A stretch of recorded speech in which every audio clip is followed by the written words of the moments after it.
Hello दोस्तों, मैं सूर्यवंशी भारद्वाज में आपका स्वागत करता हूं। आज एक्टिव और पैसिव वॉइस का पार्ट 30वां है।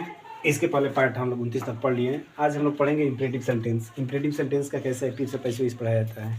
इसके पहले हम लोगों ने सेंटेंस के बारे में पढ़ा। सेंटेंस 5 प्रकार के होते हैं: assertive sentence, negative sentence, imperative sentence, objective sentence, exclamatory sentence. इन सेंटेंसों का यूज आपका एक्टिव और पैसिव वॉइस में और नरेशन में किया जाएगा, ठीक है ना।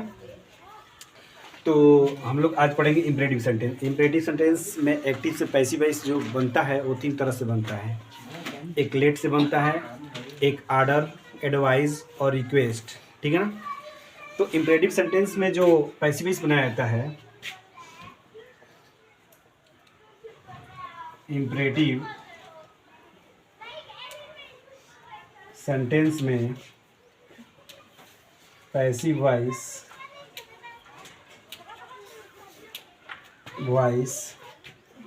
3 तरह से बनाए जाते हैं।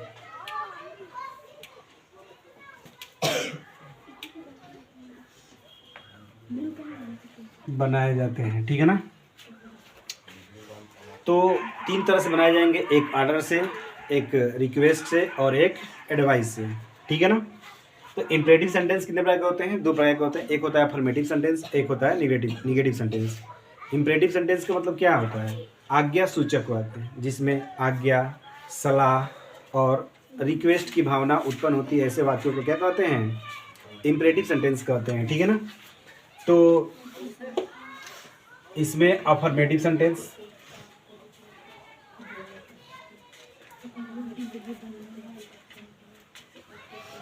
सेंटेंस, इसमें 3 तरह से पैसिव वॉइस बनाया जाता है। पहला ऑर्डर से, दूसरा रिक्वेस्ट से और तीसरा एडवाइस से, ठीक है ना। ऑर्डर का मतलब होता है आज्ञा, रिक्वेस्ट का मतलब होता है याचना करना और एडवाइस का मतलब होता है सलाह करना, मतलब सलाह देना, ठीक है ना। तो सबसे पहले हम लोग एडवाइस से बनाएंगे, ऑर्डर से बनाएंगे। सबसे पहले हम लोग ऑर्डर से बनाएंगे। ऑर्डर, ठीक है ना। ऑर्डर में जो होता है डायरेक्ट हम पैसिव का स्ट्रक्चर बनाएंगे। पैसिव का स्ट्रक्चर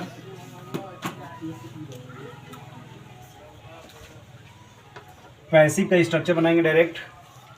एक लेट से शुरू होता है imperative sentence, let plus object plus be plus verb के थर्ड फॉर्म, ठीक है ना। और दूसरा होता है you are ordered to sentence, ठीक है ना। जब वो सेंटेंस के ऊपर डिपेंड करता है। सेंटेंस आपको 2 तरह से आएंगे, जिसमें एक में ऑब्जेक्ट होगा, दूसरे में ऑब्जेक्ट नहीं होगा।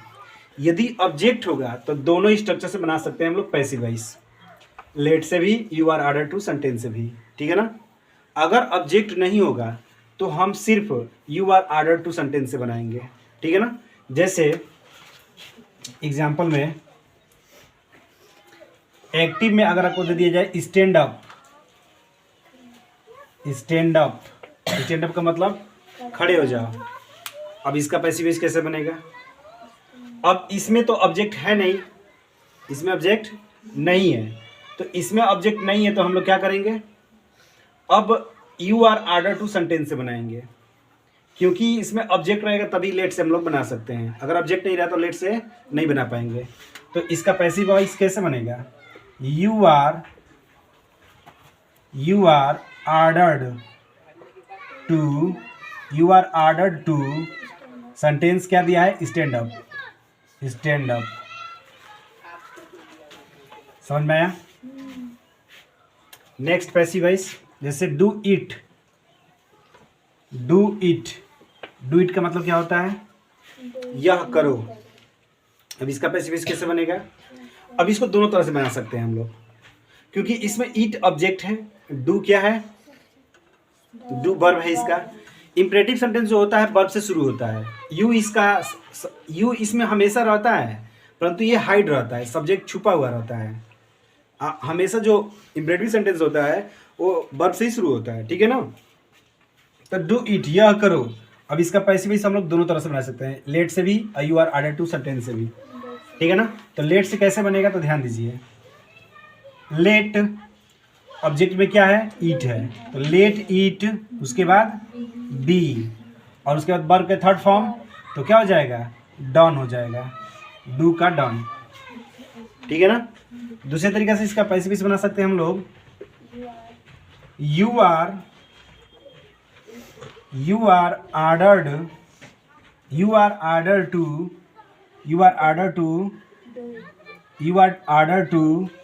do it, you are ordered to do it। आएगा समझ में। एक और एग्जांपल देखिए यहाँ पर, एक्टिव, पोस्ट दिस लेटर, इस पत्र को पोस्ट कर दीजिए, ठीक है ना। पोस्ट दिस लेटर का मतलब क्या हुआ, आप इस पत्र को पोस्ट कर दीजिए, ठीक है ना। तो इसका पैसिव वॉइस कैसे बनेगा, अब देखिए इसमें भी दिस लेटर ऑब्जेक्ट हो गया। अब इसको दोनों तरह से हम लोग बना सकते हैं पैसिव वॉइस, एक लेट से और you are order to sentence से, ठीक है ना। तो चलिए लेट से बनाते हैं। तो लेट से क्या हो जाएगा, लेट और उसके बाद ऑब्जेक्ट है तो क्या होगा, this letter, let this letter, उसके बाद बी है तो बी, ठीक है ना, बी है तो बी, और उसके बाद वर्ब के third form, let this letter be posted, ठीक है।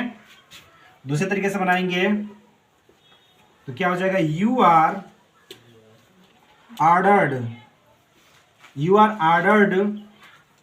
to post this letter,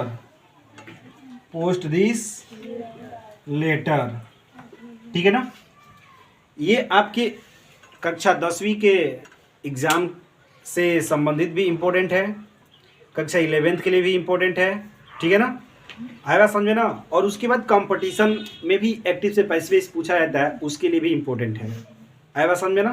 तो ये तीनों एग्ज़ाम को देखते हुए इस चीज़ को पढ़ाया जा रहा है आप लोगों को, ठीक है ना। तो इस चीज़ को नोट करें। उसके बाद हम लोग पढ़ेंगे किस पर, रिक्वेस्ट से पढ़ेंगे। अभी ऑर्डर से पढ़े हैं, उसके बाद रिक्वेस्ट से, फिर तीनों को हम लोग निगेटिव पढ़ेंगे। अभी हम लोग क्या पढ़ रहे हैं, अफर्मेटिव सेंटेंस, फिर तीनों को हम लोग क्या पढ़ेंगे, निगेटिव सेंटेंस, ठीक है ना। तो नोट कीजिए।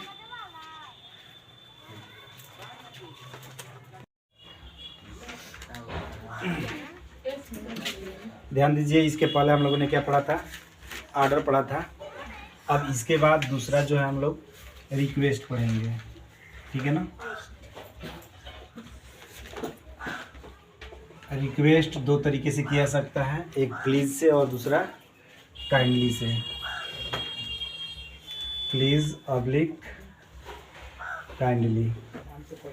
अगर प्लीज़ तथा काइंडली से कोई सेंटेंस आता है तो उसका एक्टिव से पैसिव वॉइस कैसे बनाया जाता है, ध्यान दीजिए। डायरेक्ट मैं पैसिव का स्ट्रक्चर लिख रहा हूँ। तो होता है, you are requested to sentence, you are requested to sentence, ठीक है ना। जिसे एग्जाम्पल दे दिया जाए, प्लीज़ एक्टिव है, प्लीज़ हेल्प द पुअर, कृपया गरीबों की मदद करें, ठीक है ना। तो पैसिव क्या हो जाएगा, you are requested to help the poor, ठीक है। एक और देख लिया जाए, प्लीज़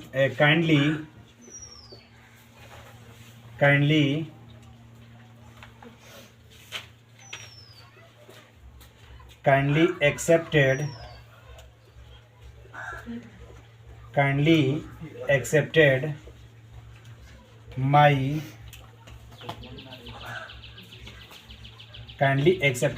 प्रपोजल। ठीक है ना, काइंडली एक्सेप्टेड माई प्रपोजल। तो इसका क्या हो जाएगा, passive, you are requested to accept my proposal. तो ये रहा आपका क्या, रिक्वेस्ट से। अगर कोई सेंटेंस रिक्वेस्ट से आता है, मतलब काइंडली और प्लीज से आता है, तो उसका हम लोग पैसिव वॉइस कैसे बनाएंगे, you are requested to sentence. ठीक है ना। लेकिन अगर कोई सेंटेंस एडवाइज का मतलब क्या होता है, सलाह। अगर कोई सेंटेंस सलाह देता है, ठीक है ना, तो सलाह के लिए, अगर कोई सेंटेंस सलाह देता है तो उसके लिए हम लोग दो तरह से पैसिव वॉइस बनाते हैं। ठीक है ना। जैसे object plus should plus be plus verb के थर्ड फॉर्म। दूसरा हो जाएगा यू आर एडवाइज्ड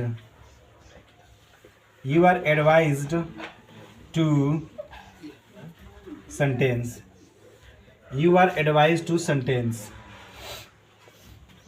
तो ये आपका पैसिव का स्ट्रक्चर है। ठीक है ना।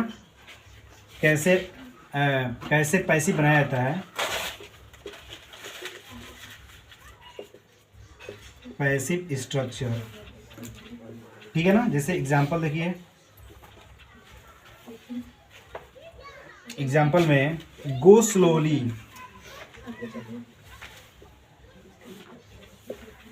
स्लोली, धीरे चलिए। ठीक है ना। तो गो स्लोली, धीरे चलिए, ये एक्टिव है आपका। अब धीरे चलने की बात कर रहा है, मतलब ये एक तरफ से एडवाइस हुआ। ठीक है ना। तो क्या हो जाएगा, इसमें ऑब्जेक्ट है नहीं, तो हम लोग जब ऑब्जेक्ट रहता है तो दोनों से बनाया जा सकता है, और जब ऑब्जेक्ट नहीं रहता है तो सिर्फ नीचे वाले से बनाते हैं। ठीक है ना। तो क्या होगा, यू आर एडवाइज्ड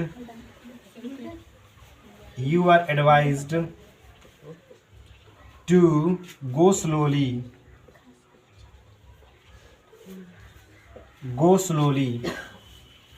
एक और देख लीजिए एग्जांपल, लव योर कंट्री। क्या होगा, लव योर कंट्री,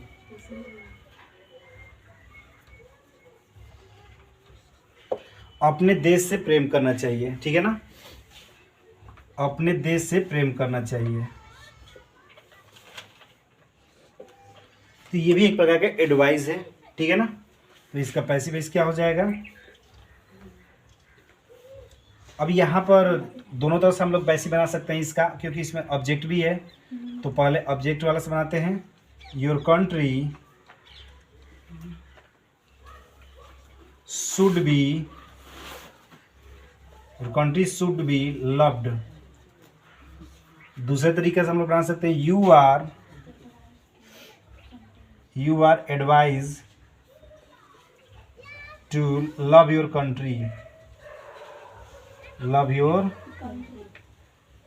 कंट्री, ठीक है ना।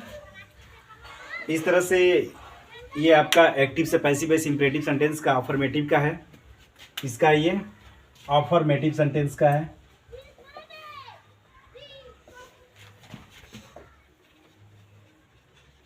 अफर्मेटिव सेंटेंस का है। अफर्मेटिव सेंटेंस में एक्टिव से पैसिव वॉइस कैसे बनाया जाता है हमने सीखा। ठीक है ना। अब इसके बाद इसी इंपरेटिव सेंटेंस का अब हम लोग निगेटिव सेंटेंस पढ़ेंगे, लेकिन इसके पहले हम लोग कुछ एक्सरसाइज देख लें बनाने के लिए कि कैसे एक्सरसाइज, मतलब एग्जांपल के माध्यम से आप लोग एक्सरसाइज कर लें, उसके बाद हम लोग निगेटिव सेंटेंस को पढ़ेंगे। ठीक है ना, नोट करें।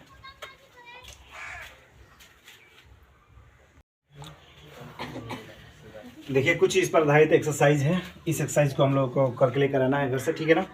डू दिस वर्क, मतलब ये एक्टिव है, सब एक्टिव से पैसिव बना कर लेकर आना है, सब एक्टिव है, एक्टिव से पैसिव बना कर लेकर आना है। ठीक है ना। Do this work, bring a glass of water, open the door, switch on the radio, give the order, inform the police the accident, help your nice boss, take your chair please, please come in. ठीक है ना। तो ये चीज़ें order, ठीक है ना, request, advice, 3 चीज़ों पर आधारित है और आपको पहचानना है कि इसमें कौन सा ऑर्डर दे रहा है, कौन सा एडवाइस दे रहा है, कौन सा रिक्वेस्ट दे रहा है। ठीक है ना। सेंटेंस के भाव के अनुसार आपको एक्टिव से पैसिव वॉइस बना के लेकर आना है। ठीक है ना। आज के लिए इतना ही, धन्यवाद।